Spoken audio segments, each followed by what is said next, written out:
Hello, everybody. It's Helen Hillix, your host for From My Heart to Yours. And today I have the inimitable pleasure of having Amrita Grace with us today, talking about sexual healing.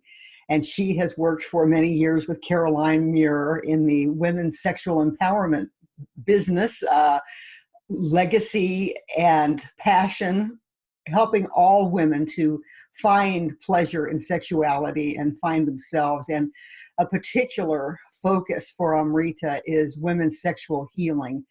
And I just want to say how happy I am to have you here today, Amrita, because that whole topic of sexual empowerment for women is such a powerful and important focus for our society, because especially, again, as women, we are taught not to enjoy our sexuality. We are taught that we are supposed to be good girls, and on and on and on. I could go into that for hours, but I don't want to take up your precious time in my diatribe about sexuality in our culture.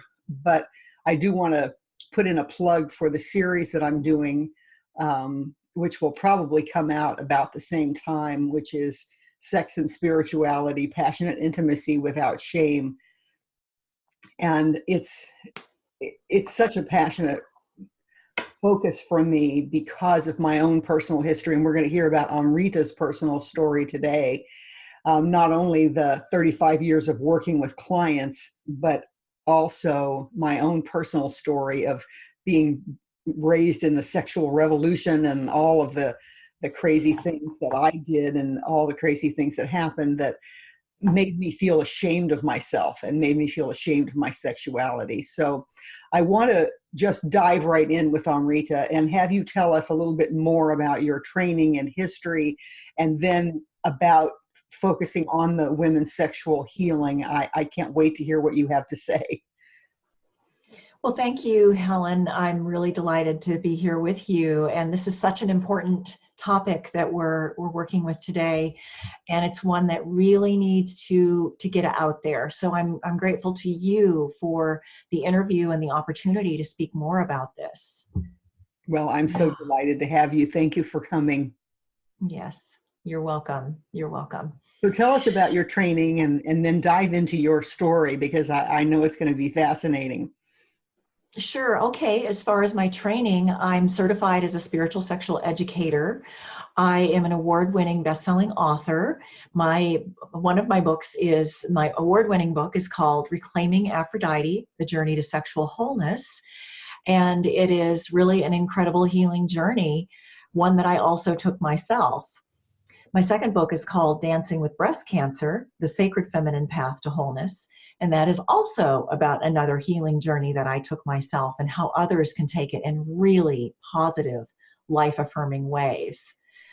So I just want to back up a little bit before my training to say how I landed in my training as a certified spiritual sexual educator, because I ended up in sexual healing because I desperately needed it. Of course, like really, I think pretty much all of us do.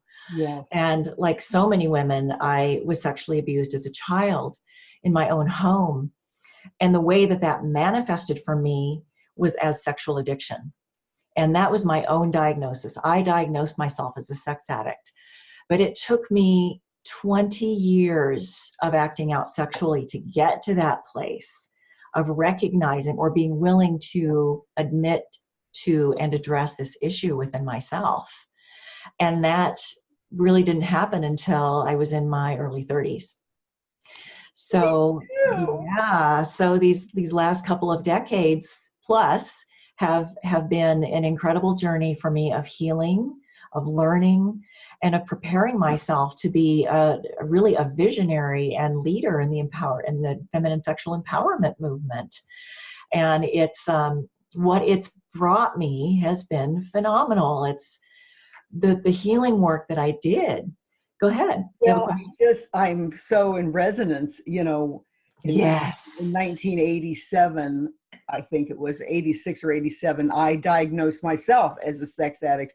It wasn't about the genital sex. It was about the experience. I just was addicted to the experience of being wanted sexually because I thought that meant they would love me.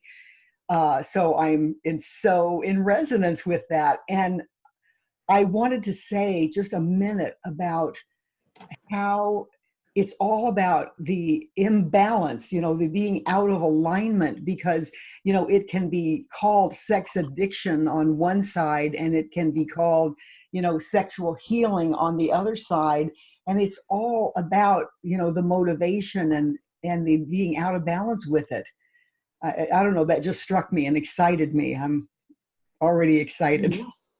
Yes, yes, absolutely. And I don't meet that many women who have diagnosed themselves as sex addicts. So that's really amazing synchronicity that we're here talking about this today, because we didn't talk about this ahead of time. And I love it. Yeah, I love it. So, and I love what you said too, which is that it wasn't so much about the sexual act, it was about the being sexually desired, because that might be a path to being loved. And I think that's really what it comes down to, especially for women. Yes. Who experience this hypersexuality in response to their wounding, as opposed to so many women who just shut down and just go cold around sexuality. That's much more common, I think. Both are a reaction to the hypersexualized society we live in. And there's nothing, I mean, I love sex. I think it's a beautiful, beautiful thing now. But I also am so aware of, the whole focus on, you've got to be sexy, you've got to be sexy, you've got to look hot. You got to be hot for your guy. You've got to wear the stiletto heels that break your ankles. I mean, it's such a double message. And yes, some of us went one way and some of us went another, and it's still happening. Oh, no doubt about it. It's still happening. We continue to live in a very sexualized culture where advertising is all about sexuality and marketing, and religions and how they're portraying sexuality with so much shame. I mean, really, we're heading in the direction of breaking the chains of the patriarchy that have really kept women silent and powerless to the best of their abilities for thousands of years. Yes. And this is what I'm feeling as being so exciting right now. Like, we are on the edge of having this happen. We really are.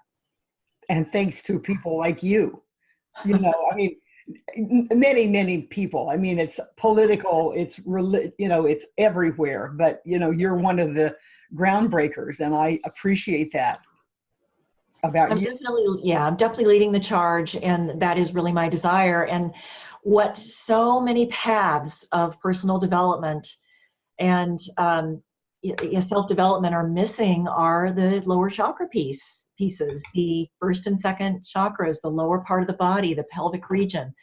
This is really the missing piece in spiritual path and personal development right now. And I'm here to say it's all part of it. It is all absolutely necessary. And that's what I discovered as I traversed my own path of healing, which was very much a spiritual path and still is. And so I really want to marry these things together, that the path of personal growth and personal development absolutely must include sexual healing, or it's not going to, there's going to be missing pieces. There's going to be things missing in your life, and you're going to feel them. It's going to be relationships. It's going to be relationships that don't work.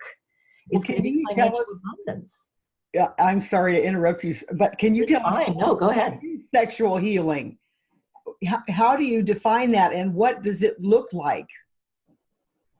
Well, the way that I would define it is as a willingness to delve into the issues that have, and the emotions that have been stuffed into our pelvic regions as a result of all the cultural issues, the religious issues, and the sexual wounding and or molestation that have been experienced. And most people, I'm gonna say most women, but really even most people, they just cut themselves off from the waist down and say, I'm not going there. I don't want to know about that stuff. I don't want to remember it. I don't want to relive it. But in the way that I work with sexual healing, you don't have to relive anything. Tell What us you about do that. need to do is be willing to get in touch with all of the emotion, you've got to be willing to breathe and expand yourself into the lower parts of your body where this stuff has gotten stuffed and stored, and give it an opportunity to be released through your breath. And all of this, I mean, the way that I teach this work, it can be done fully clothed, and it can be for everybody, all genders, all ages. And this is what makes it's just so accessible, and it's very safe, and it doesn't have to be about reliving it, because that is a mental process. And we're really, with our breath and sounds and movement, disengaging from that mental process of having to talk about it, think about it, and relive it.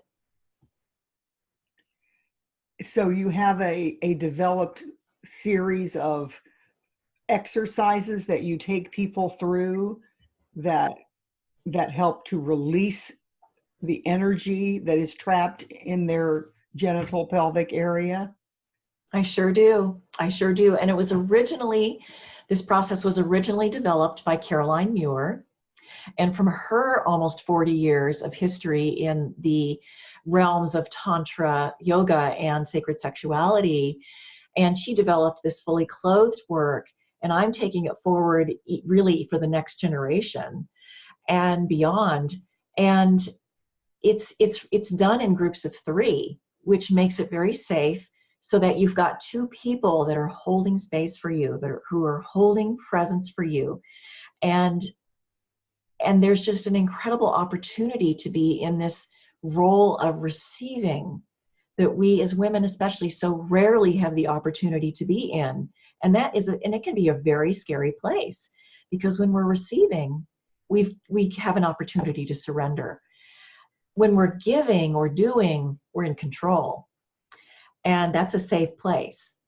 But when there's an opportunity in a container that is created that's very safe and sacred, to be in that receiving position and just surrender and breathe and feel and release and make sounds, to just getting into that primal emotional material and letting it go, things happen really fast.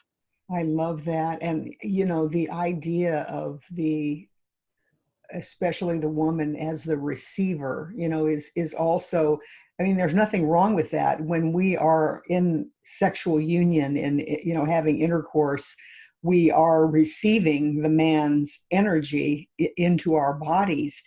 And if you've been molested or, had some kind of traumatic experience, that kind of surrender and receiving can be very frightening and threatening. So I love what you're saying, and the way that you put the woman into a situation where she is surrendering and receiving that energy, but in a very safe container and a very sacred container. I just think that's profoundly important to be in the healing process, because if you cannot surrender and receive, you cannot have loving, wonderful sex with your partner. Or relationships or intimacy of any kind, really. Exactly. Yeah. So the work that I'm currently doing is with only women, and that includes I train teachers and practitioners in a 6-month certification program, and that is only women. Because a lot of the schools out there that are doing trainings like this in the realm of sexuality, there's impropriety and there's inappropriateness and there's boundaries crossed and things happening. And what's really important to me is that women can come into a super, super safe space. And when I had my training, it was mixed gender. And as I'm training women to work with others, I'm training them to work with all people, not just women. They have that option. Mm-hmm. But in the weekends and the places where women come for healing in an introductory way with this work, it's all women and it's super safe. And they're taken just step by step through this process in a way that by the time they get there, they're ready. Mm-hmm. Nothing's forced, nothing's fast.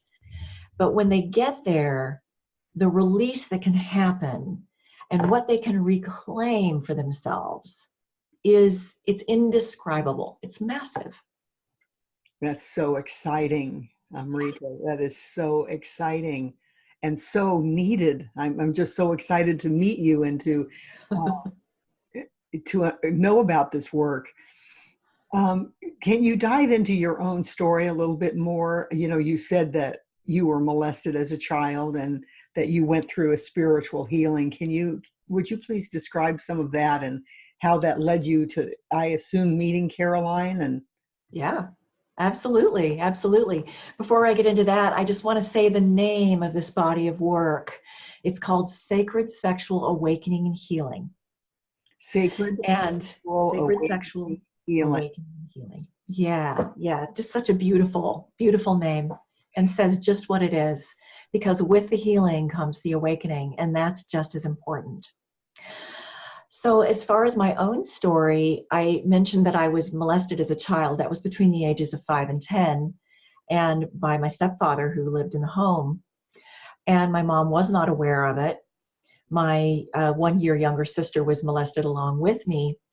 And then I did act out for 20 years through 2 marriages that were just fraught with addiction and codependency. But when I finally said, it's time to heal, I first checked into the 12-step program because that was the thing that I knew about. And I really found that that wasn't quite the right path for me at the time. So I created my own path of healing. And this is not for everybody. It was because I'm so strong-willed and so committed and so ambitious about what I want in my life and what I want to create. I really took that stand for myself. And from that moment forward, I can't say I never acted out again, because I did, but I was aware of it and I didn't shame myself. So I moved through many, many, many layers of shame. But the path that I created for myself was based in 3 things. It was based in the path of the priestess in a circle of women. That was a big part of my healing path. And that also included walking across hot coals, another big part of my healing path. I was very drawn to learn to be a belly dancer, and that was a big part of my healing path as well, because I learned to work with this incredible life force energy that was moving through my body, that still moves through my body, in a way that was safe. It was safe for me, and it was safe for other people. And I needed to do that because I wasn't safe for other people. My big energy, my big life force and sexual energy was spilling out all over the place. And it wasn't, and it made people back away, as it should. So I wanted to really get that managed. I love that way of that focus. You know, again, it's like saying there's nothing wrong with this incredible life force energy that's flowing through me, that has been coming out as sexual behavior. There's nothing wrong with it. It's that, but it needs to be disciplined into a way of self-expressing, as you said, that is not destructive to anyone. And if we could get that into our minds too, that there isn't anything wrong with the energy. It's the way we're using that energy that is hurtful to us and others. I just love that. That was brilliant. Not only is there nothing wrong with the energy, it is absolutely imperative and crucial that we have full access to it. Absolutely. Full access. It's the essence of life. It is. It is the essence of life. Absolutely. So I'd had also years of therapy, but I came out the other side of that therapy and realized that my sexuality was still unhealed. And that was very frustrating for me. And that was right about the time I found my way to Caroline and the school that she had just founded called called the Divine Feminine Institute. And I became part of the 2-year program to become a certified spiritual sexual educator. And like I said, it was mixed gender. So I learned with men as well, which had very intimidating at times, but it helped accelerate me on this path of learning to manage my sexual energy. And I became a teacher and practitioner of this sacred sexual awakening and healing work. And interestingly enough, I was teaching. I also had written my book during this time, the Reclaiming Aphrodite book. I was teaching, but there was something that really wasn't working. I was putting out a lot of effort with very little return, and I think a lot of women can relate to this. And shortly after, I actually stayed on with the Divine Feminine Institute. I never actually left. I became part of the staff and eventually was the director of the school, and we closed it in 2012. And a few months later, I was diagnosed with breast cancer. And oh goodness, so this is where I'm going to tie this back into the life force energy and the sexual healing. When I was diagnosed with breast cancer, I laughed. I said, oh, isn't this interesting? And I had a joyful, expansive, and amazing journey with breast cancer. And I went from diagnosis to cancer-free in less than 3 months. Now, why did I do that? Because I had access to my life force energy, because I had all of these tools and I knew how to use this energy to heal myself. I used all the best of allopathic and natural medicine. I had surgery. I had a double mastectomy and reconstruction. And all of this happened within this 3-month time frame. And I've been cancer-free now for over 6 years. But it was joyful, the whole thing. And I ended up writing another book about it. Wow. That was Dancing with Breast Cancer. How were you joyful about having a double mastectomy and reconstruction? Tell us about that process. That's a great question. Well, you know, it's never any fun to lose a body part or body parts, no matter what. But when I was getting my biopsies done, and the radiologist was a woman, and I asked her about it. I said, what would you do? What would you do as a woman to woman? Would you have a lumpectomy or would you have a mastectomy? And she said, you know, I would just get it all taken care of at once. I would have the double mastectomy. And I thought, you know what? That's really good advice. And I've met women who've had lumpectomies and they continue to worry and stress about their cancer coming back. And so I was told about by what I consider to be an angel.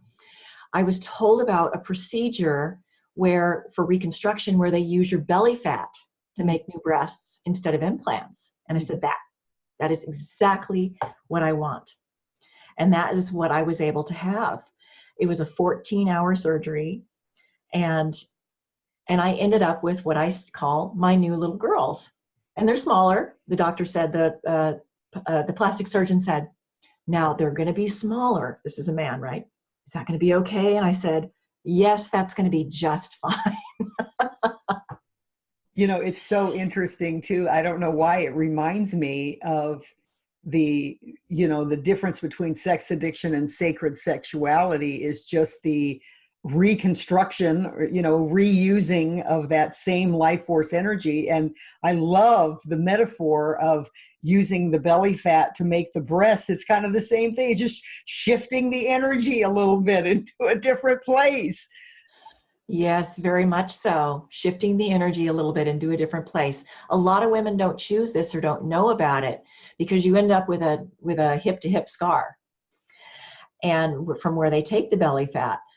But honestly, I'm done for life. I never have to have anything else done. I never have to wear a bra again.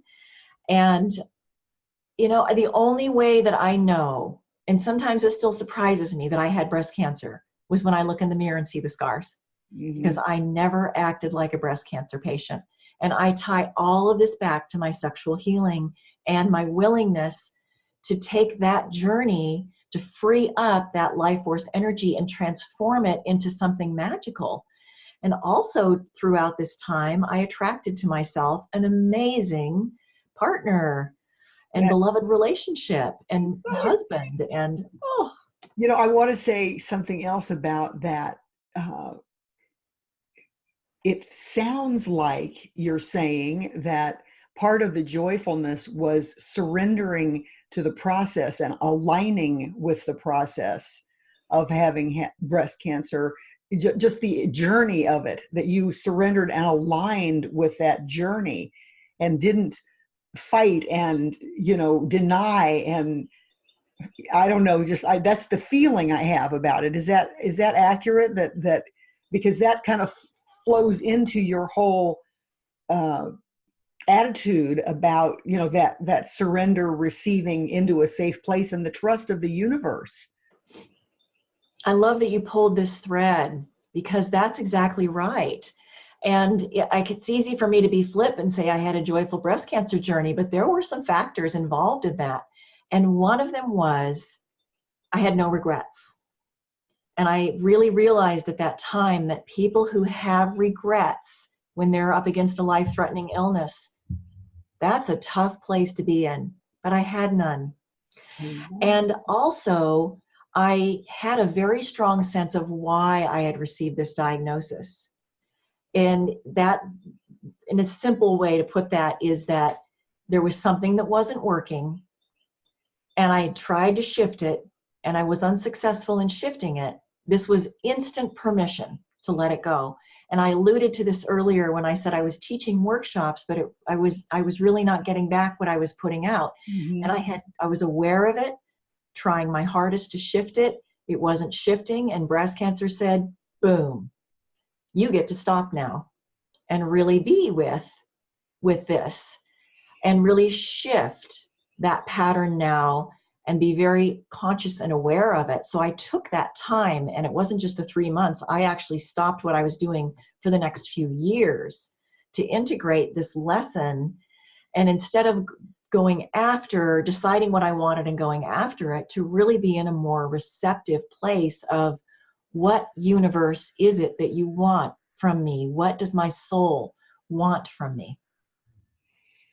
Another alignment and receptive experience. Yeah. I just think that is so powerful. Speaking of women's empowerment, it feels so important. This conversation feels so important. I feel my own energy kind of realigning, honestly, because it's the power of surrender and receiving, which is so intuitively aligned with women's energy. And I know I've been typically kind of an aggressive woman, not, I don't know if that's an accurate way of saying it, but I have a lot of male qualities and I have not really learned as well as I'd like to, that receptive surrender energy. So this is a very powerful interview for me, in that I'm really taking this in, the joy of receiving. And I've been practicing, meditating and receiving messages and guidances for a while. And I work intuitively. So I've been receiving those messages for a long time, but it's just a different way of thinking about power. The power of receiving and aligning, it's a complete paradigm shift. And I think that especially women, in the desire and the passion for equality and to not be dominated anymore, sometimes we are losing the power of receiving and surrendering. Would you talk about that from your? Yes, absolutely. Absolutely. This is where it's time to anchor the feminine into the earth. And this is what so many of us, you and me included, are being called to do. And that's part of why I've taken Caroline's body of work and taken it even more in a feminine direction. Really, and I talked about for the next generation, and really this is for the next generation of what's happening on the planet, not necessarily just for the people, but for the planet herself, is that this balance of masculine, feminine, it's time for it to come into a new kind of balance that we've never experienced before. Mm-hmm. And in order to do that, as women, we need to come into this precious thing with ourselves and others that I call presence. And it's a simple word, and it seems like a simple concept, but honestly, being fully present with ourselves in the moment is not such an easy thing to do when we live in a world where distractions are constant and ongoing in a barrage. So to take a weekend or a week or 6 months to slow down your life into a place of presence and coming into doing this work with yourself, it essentially, even in a weekend, it brings you a whole new perspective and a whole new life. And your frequency, your energy vibrates in a new rate. And you start attracting to you things that were not available to you before. I'm kind of speechless, which is not like me. I completely agree. I just want to say that I completely agree with the slowing down and the incredible amount. And I am a very distractible person. And if I don't meditate every day and take that time to just go inward and to listen, I am just off to the races. So I love what you're saying, and I think it could change the world if people would really listen to this and take it on. To just take on the reality that if we're going to be in alignment with the universe's guidance, we have to stop and listen and be present, be really present. And once we become present with ourselves, we can start to witness within ourselves our own inner masculine and feminine. You spoke a little bit about masculine qualities, and I have quite a few myself. And they used to run me. But these days, I can call on them. I can call on my own inner masculine to be a protector, to be a father, to be a husband, to be whatever I need that inner part of myself to be. And I can also call forth that feminine. And yet I think the pendulum kind of has to swing. It certainly did for me. It had to swing from masculine way over into a more feminine place, a yin place, of really taking those few years post breast cancer to be in a place of not knowing. Because really we're always in a place of not knowing, but to be willing to sit in that not knowing, I called it the cauldron of the unknown in my priestess language, but to be willing to sit in that, and that is a really receptive place. It's like a cauldron is like a womb. And that's a receptive place of gestation and creation. And when we can be in that receptive place within ourselves or within a group of three going through sexual healing work, that's a cauldron all its own, there's really an opportunity for transformation that can be very rapid and very integratable.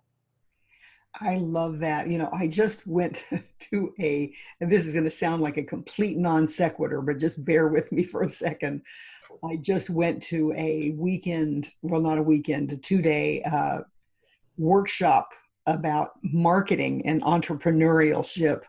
And, you know, you would think that would be the last place that would resonate with this idea. But she kept saying over and over again, don't think that you know. Don't think that you know. Get out of that self-righteousness. Don't think that you know. And I worked with a spiritual teacher, Beth Green, I still work with her, and I have for 35 years. And her whole spiritual way is the path of not knowing. And, you know, it's so contrary to what you're saying and what all of these other people are saying is so contrary to the mental focus of our society. That, you know, think, plan, you know, execute. Do. Exactly. Do, think, plan, execute. And that's what's gotten us where we are, is the domination of the mental. Yeah. And so this idea of the path of not knowing, and the allowing yourself to just be present, and, you know, is so powerful. And if our world again would take that on, it would be a complete, you know, because as you were saying, you know, just don't allow yourself not to know. And that rapid change can happen in that space. It's like that's when we can download wisdom from the universe, is if we don't feel like we already know everything. And I'm terrible about that. I still, that is a real weakness of mine, is that I get into that thing that I think I know something instead of listening. So I just love what you're saying. Thank you. And we all do that because that's how we were trained from the time we were children. And that's okay. It's okay. But as the feminine energies in this new octave of feminine come to the planet now and anchor here through people like us, there is a real opportunity for us to create. This is the time to create the new earth. And I'm unapologetic about my global vision for how sexual healing and bringing the feminine in onto the planet and anchoring it here in these new ways can transform everything and everyone. Can you talk about that, from the micro of sexual healing to the macro of world change? Can you just illuminate a little bit more about that? Yeah, I'd be happy to. And I'm going to just take it, I'm just going to kind of like bring it back to my own life for a moment of how my own life changed from 20 years of dysfunctional relationships to an incredible beloved relationship where I'm adored and loved and cared for, and it's easy and beautiful and amazing even through the hard times. So our planet is under these incredible stresses right now, and from every spectrum, from the political to the physical. And there, my truest belief is that the only way that we can heal anything, the planet, other people, is to heal ourselves. And as we heal ourselves, that goes out into the world, impacts everyone around us, impacts the earth herself. So it's got to be this coming home place. And especially for those people who are healers, there's, I think, more and more an acknowledgement of nobody can heal us but ourselves. Other people can hold space for us. They can help us with tools, but ultimately it's up to us. And as we do that individual healing work, one bit at a time, we transform the planet. And I do believe that in time, eventually, that we will reach critical mass. I love that idea, and that is certainly my ardent prayer for the humanity, is that we eventually reach critical mass in the healing process. I want to go back to something you said, though, that it's up to us to heal ourselves. I know you don't mean that the way my mind is taking that of, I'm going to be doing it. I mean, it's the creation, right? With your teacher, with your guide, with the universe. Of course. Okay. Yes. But we're individually, this is how I think that I think what you're saying is that we're responsible to find whatever we need to heal ourselves. Yeah, so there's several layers in this. And as I speak into this, my first intention is that rather than trying to heal everything around us, outside of us and the planet, our responsibility is to come home to ourselves, and then to invite and or seek whatever we need to become our full potential. And that doesn't mean we're broken, because I don't believe any of us are broken, even though we might feel like that at times. Just a journey. And really, even in this work, I teach becoming an empty chalice or a hollow bone or a hollow flute, so that the healing can flow into and through us for another. And we can invite that in for ourselves as well. And of course, we need support, we need help, we need tools, we need others who can work with us.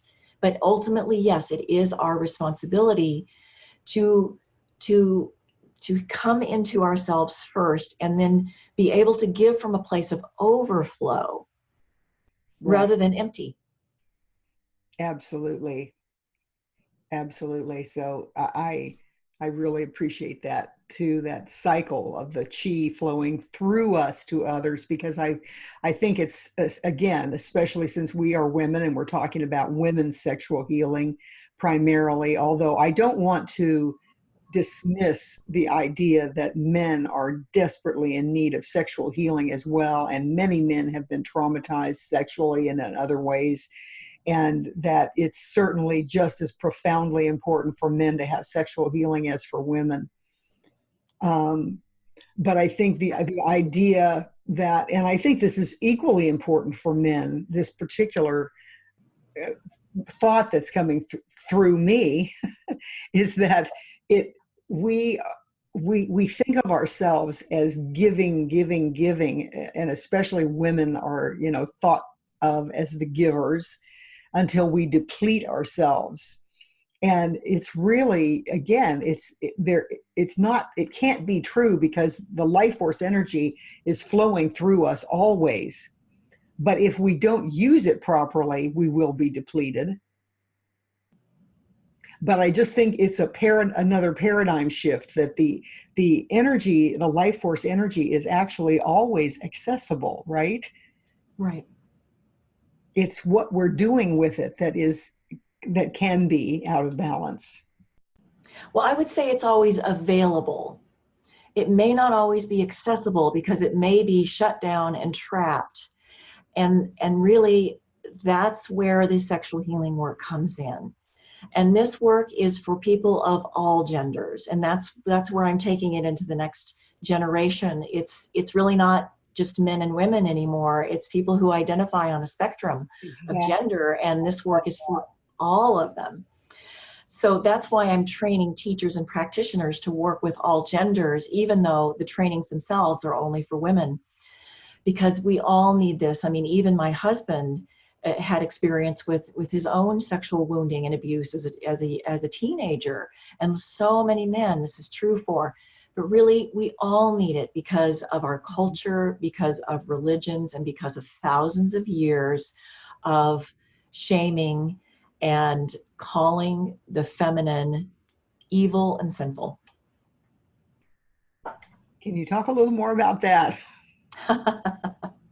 Well, that's a really big subject. And yes, it is, but it's one of my favorites. I want you to talk about it just a little bit. I know that's not what we're going to talk about. Sure, let me tune into that for just a moment here. So I'm really having this experience of right now of being led by Mary Magdalene. And in fact, I'm about to go on a pilgrimage to Glastonbury, the Chalice Well in the south of France, and her sacred sites. And how exciting. It is, and this is very spirit-led, all of this. And what as I'm reading and studying and voraciously exploring more information about this, it really does date back thousands of years, where I can't even tell you where the decision point was, and maybe it wasn't even that clear, but at some point, the stronger physical bodied masculine felt a need to suppress and oppress the feminine, and to not allow her to be her powerful self because they felt threatened or whatever. Mm-hmm. And this is so important now, because this is up for resolution. I mean, it has been for decades, but it's a long process. It's taken thousands of years to get here, and it's going to take some time to sort it out. But it just feels like this is the time in this new millennium. This is the time for this power of the feminine to be reclaimed. And what we see is that the masculine elements, the patriarchal elements, are roaring up stronger than ever. And I won't name names here. We all know who you're talking about. The world, right? And so it's like this last gasp of desperation to hang on to that power that is no longer Valid. From your lips to God's ears, as they say. Yeah. I certainly hope so. I mean, and my belief is that if that's not the case, then we are doomed because we are, just going in such a painful direction of separation instead of Yeah. unity. Well, the unity is coming, and what has to happen before unity can come fully in is that all of the shadow material has to rise up for healing and integration, and that's exactly what's happening right now. And I Yes. bless that. Absolutely, me too. And I'm totally with you in that even though I'm not an advocate of what is happening on the earth right now and politically, I see it that way, that whichever way it goes, if we destroy ourselves, then it goes back to a different kind of unity on a different level. But it's all evolution. And I think one of the things that you're saying that touches me is that there isn't anything wrong, there isn't anything broken. It's all of it is a journey of evolution, and that's the overlying principle of the whole universe, or underlying, or however you want to say that, is evolution. Indeed. And you are such a powerful stand for conscious evolution. Absolutely. I certainly am. And I have to take that stand, and I get to choose to take that stand in my own life first. Because if I can't walk my talk, I am not a worthwhile teacher in this paradigm. So, how do you see religions in terms of this topic of the domination of the masculine? Well, I think religions are winding down. I think people are leaving in droves because they're not getting what they need. And the ones that are hanging on to something that's false. And really, the religions are losing their power. They're losing the power that they've had to be the intermediaries, because we know how to connect directly with spirit, with God as we see her or him, and her, him, her. And yeah, and so really we just need to allow that to wind down and complete however it needs to complete. I never thought of this before, but your him, her, him thing really resonated in terms of that also is kind of manifesting on earth, is that we've always thought of human beings as binary. You are either male or you are female, and yet it's been historical for many thousands of years as that's not true. Yeah. But it's like the whole idea of we are made in God's image. We had the image of God as a him, and dominating the hers, and so we are a reflection of that evolution, that there is no, God is non-binary, and so are we. I don't know. I never thought of that before, and I love that because it's the evolution of the energy of the universe. Exactly. And yeah, God is a they. God is a they. And there's, I think the important thing is that no matter how a person identifies on the gender spectrum, that they are checking in with their own inner masculine and feminine and finding that balance within themselves. And I love the fact that so many young people now, I mean, my daughter is 30 years old, and so many of her friends, and this is one of the advantages of Facebook in a way, is that we get to see each other's journeys. And, a lot of her friends have been in bisexual relationships, and, and questioning their gender. And I just love to see that because, in our generation, I'm maybe in one generation older than you are, but it's like, certainly that was not that was not encouraged. Yeah, absolutely. Myself, I explored relationship with women a couple of times. I wasn't drawn to, stay in that, but I wanted to explore, what would that feel like to be with a woman? And, I love the fact that people nowadays are much more encouraged to do that, whatever, explore it, see how it feels. There's no right or wrong. Yeah. Yeah. Tell people how they can reach you.